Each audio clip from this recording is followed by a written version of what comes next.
How come Terence Crawford was not offered guaranteed money, but Ryan Garcia and Gervonta Davis are? Very easy question for me to answer. Let's get unpacked.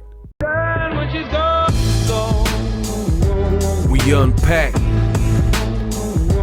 We unpack. We unpack. Coming to you live, Boxingego unpack. Yeah. We unpack. We unpack. We unpack. Coming to you live. What up, Fight World? It's your boy Ego, and I'm back with some more boxing. Now, I gotta admit, this is a real teachable moment. You know, I love my job, I enjoy what I do, but some people, they tend to overcomplicate this situation with Terence Crawford.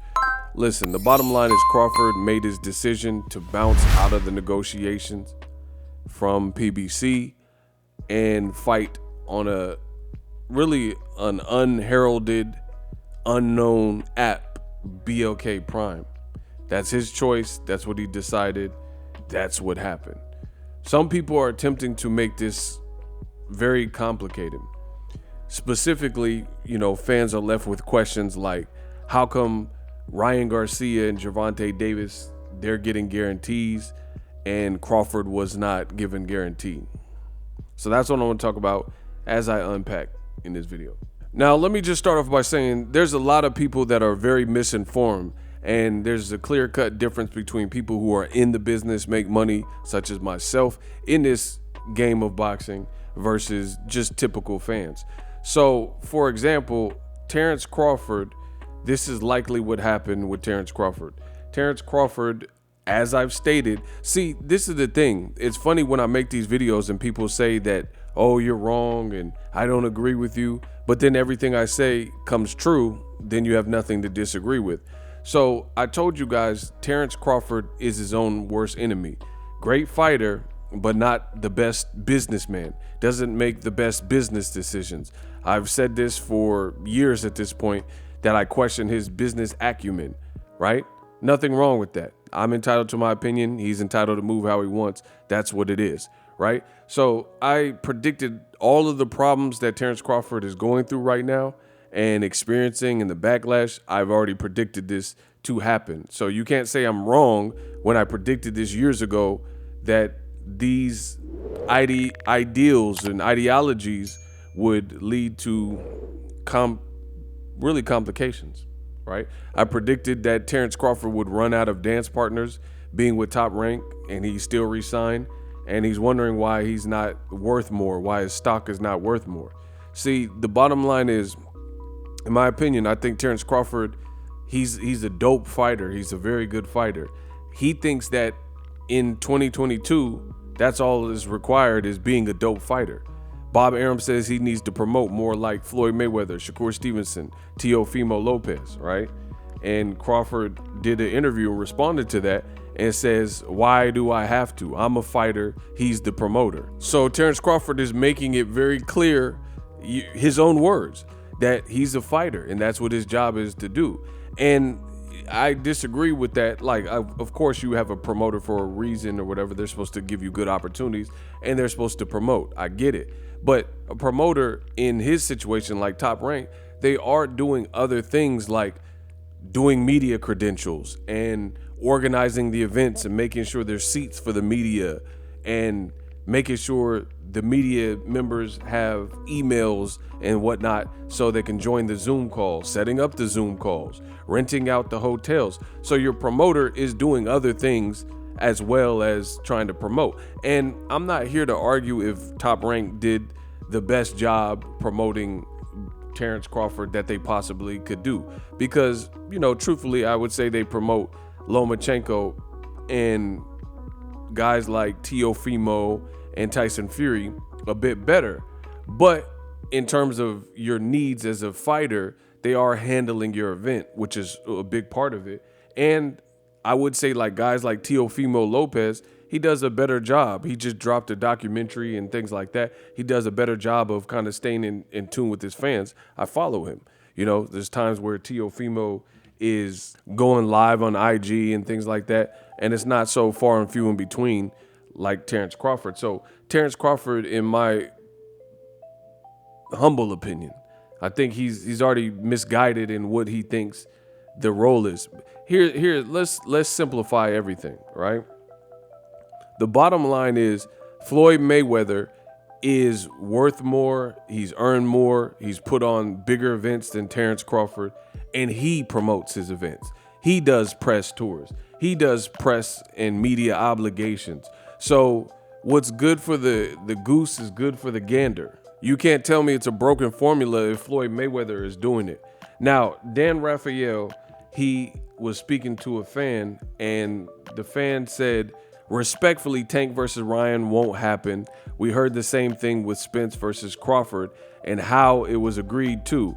Tank versus Ryan is not signed yet, and I am 99% sure the fight won't happen, right? To which boxing reporter Dan says, big difference. Spence Crawford was never fully agreed to. Way different situation. They were not getting guaranteed purses. Davis and Garcia are. So again, this is boxing fans who don't know what they're talking about, and they're trying to weigh in on stuff. That's why you guys got to subscribe to my channel. I give you guys all the details. I give you the deets and the information. It's up to you guys to hit the subscribe button and learn about the sport of boxing. So that's inaccurate.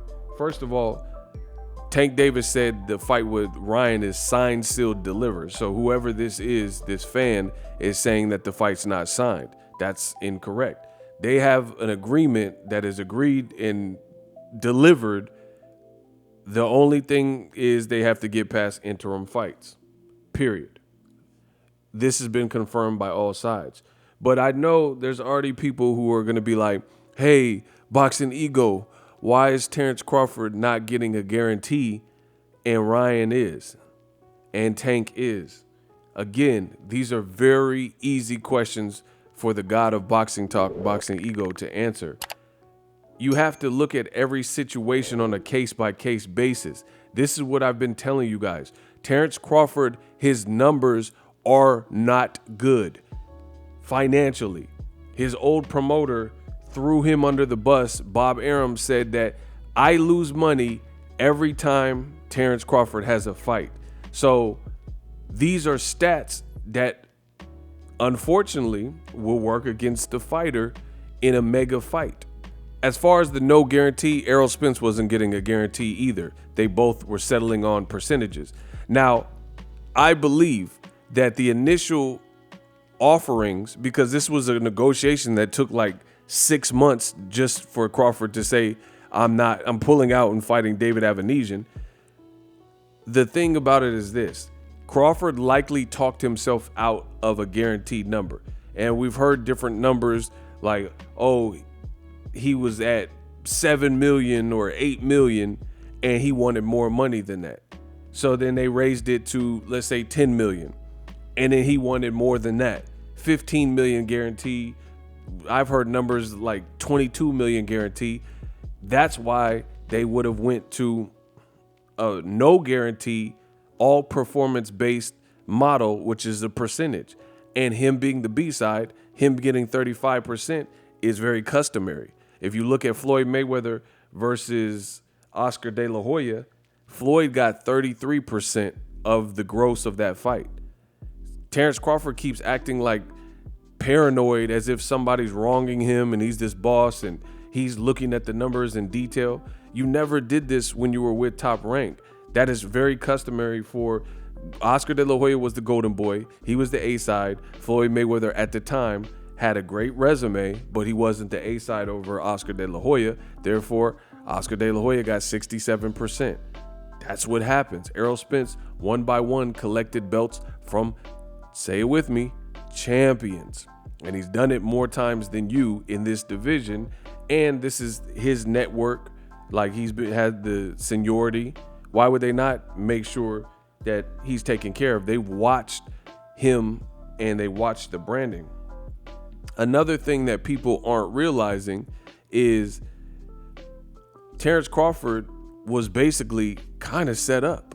Let me explain. So the reason I say that he was set up, and he doesn't probably even realize this until maybe he hears this video, but because Al Haymon was sending certain Haymon fighters to fight against Terence Crawford in the past. Not his big, he didn't get the big guys until the Sean Porter fight, but we find out after the fight that Sean Porter was retiring either way. So Al Haymon was smart because he was able to kind of infiltrate and really see. So again, what do I mean? So I covered Crawford fight with John Molina. That was an Al Haymon fighter, right? And that was in Omaha. They also had that same night Julian J. Rock Williams versus Jamal Charlo on a card with Abner Mares in LA. I went to Crawford's fight. So what does that mean? That means with past Al Haymon fighters being sent over to Crawford, I believe Felix Diaz, you have John Molina, Sean Porter when they fought, and Amir Khan at the time was with Al Haymon and advised by Al Haymon, I believe, right? So you're able to look at these fights that Crawford has, you know, and you're able to see his true numbers. You're able to, because you have a fighter that went over there and fought him. So you're able to see what type of business he's really doing and what the event's like and things like that. Like especially the most recent fight, his last fight, which is Sean Porter. Sean Porter fight was a pay-per-view event. So if Sean Porter was an Al Haymon advised fighter, and based on the Ali Reform Act, they're able to see what type of numbers that Crawford is producing. So the people who are saying, oh, why is Gervonta Davis get a guarantee? I don't know. Maybe because Gervonta Davis is putting 19,000 people in a city he is not from, like the Barclays Center in his last fight with Rolly Romero. Now, Rolly's my dude, no disrespect to him, but Rolly wasn't like a big household name, or he wasn't the biggest. It wasn't like he was fighting Devin Haney for all the belts or anything like that. He fought a Rolly and turned it into a big event to the point where they did a great job selling the fight, and 19,000 fans later, 19,000 fans later. Crawford at home in LA, in Vegas, he has never done a crowd of 18,000, right? So when we're saying like Tank and Ryan, and even Ryan, even though he hasn't fought like the biggest names available, Ryan is popular. Ryan has like 1 million, 8 million, billion followers on the gram. People on Twitch know him, like all that generation. He's in GMC car commercials. He did an NFL ad with Lil Wayne. So his brand is buzzing, his visibility is buzzing. So that's why guys like that would get a guarantee. But you look at the piddly numbers that Crawford has put out, and none of which have really been good. So that's why a guarantee becomes harder and harder, because business is just that. It's about business, and to make business succeed, you have to turn a profit. Any business that tells you it's not about profit, they don't know what they're talking about, or they got some special, like some kind of nonprofit organization or whatever the case is. But any real, like if you open up a restaurant, you gotta sell plates. You gotta get people to come to your restaurant. You gotta make money. Otherwise, you can't justify buying carne asada and buying steak and buying hamburger meat and ground beef and cheese and plates and supplies and paying employees if it doesn't make sense.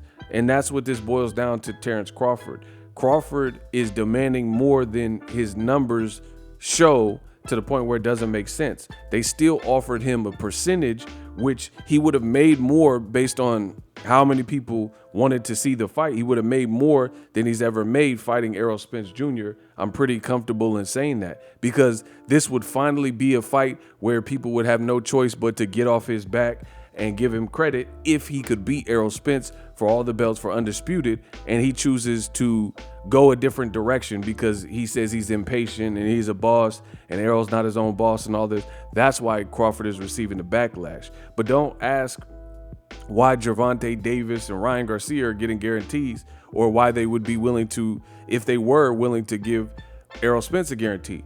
All these guys have better numbers by and large, and there's more. Like Tank versus Ryan is a huge fight.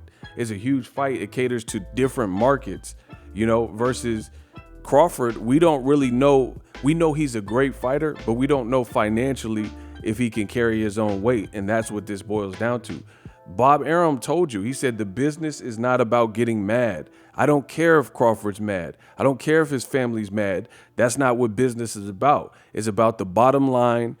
And he says, I can show you how much money we're losing on your fights. And I never heard of Crawford taking him up on that offer. So Crawford can live in this fake delusional bubble and world and think that everyone's out to get him and have this chip on his shoulder, but he's claiming to be a boss and sit at the table. You have to be able to understand that it's nothing personal. It's always business, right? And at the end of the day, the numbers gotta make sense, period. I'm a YouTuber and I know it even from a level of YouTube. YouTube knows it. Instagram knows it. All these platforms that I'm on, they know it. The reason I know they know it is because over the years, I've built my content on these various platforms, and now they started coming out with more and more analytics, insights, shows you your impressions, who's watching your channel, who's visiting your Instagram page, are they male or female, what age group. There are so many different analytics and insights that one can go into as a full-time content creator, because they want you to be able to build content around that and make the best possible content, so you're attracting people to the platform. So I understand exactly how this works and exactly how analytics work. And YouTube understands it. YouTube, over the years, they came out with this thing. It's basically like a branding kit. It's a media kit. So I can use my channel, and if I'm trying to pitch to Nike, it gives a snapshot of the views and the viewership that us YouTubers are doing. And this is something they've come up with. So that's important, because if Under Armour or Nike wants to do a deal with an influencer or a big YouTube channel, they get to see what type of traffic and who your core audience is, to see if it aligns with their brand and mission statement and things like that. So all of this stuff in business is all about numbers. Again, this is why YouTubes and the Instagrams for creators and business profiles give you so much under the hood insights and impressions and analytics, so you can study that and grow your business, because it is a numbers game. Everybody seems to understand this except for Crawford. That's why he's getting the brunt of it and people are blaming him. But I'll break this down further in future videos, so you guys got to subscribe. Crawford basically thinks he's Canelo without any of the stats and metrics and resume or anything else that Canelo brings to the table. Doesn't work like that. Let me know how I did in this video. Hit him up. Introducing Super Thanks, right here on the official Boxingego YouTube. Super Thanks allows you, the viewers, to show a little bit of extra gratitude, which enables me as a full-time content creator to push out the content you need in the world of boxing. Underneath all the videos, you will see a heart with the $sign in it. You can enter any amount that you find suitable as a super thanks. A brand new interactive and colorful way to get your comments highlighted and noticed by not only myself, but other people on the YouTube platform. Super thanks, a unique and cool way to show and applaud us full-time content creators. Hopefully you guys enjoy the content. Super thanks. The future is now. The Hibernation 5s by Kenichi Bear. Hybrid gaming and lifestyle headphones. Out of the box, you can connect to any console or PC. Bluetooth ready with a low latency USB adapter, color RGB, and extreme bass mode. The Hibernation 5s adjust to you.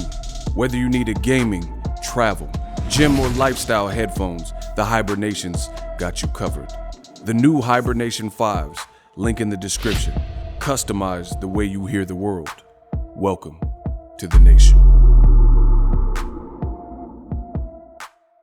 Are you tired of your YouTube videos not getting any views? Well, consider TubeBuddy. I've used TubeBuddy for years to scale up my YouTube channel. Now we're sitting over 200,000 subscribers. TubeBuddy is a browser extension that offers a ton of built-in productivity and time-saving services to take your channel to the next level. Use my link in the description to get started with TubeBuddy and level up your channel faster. We work it.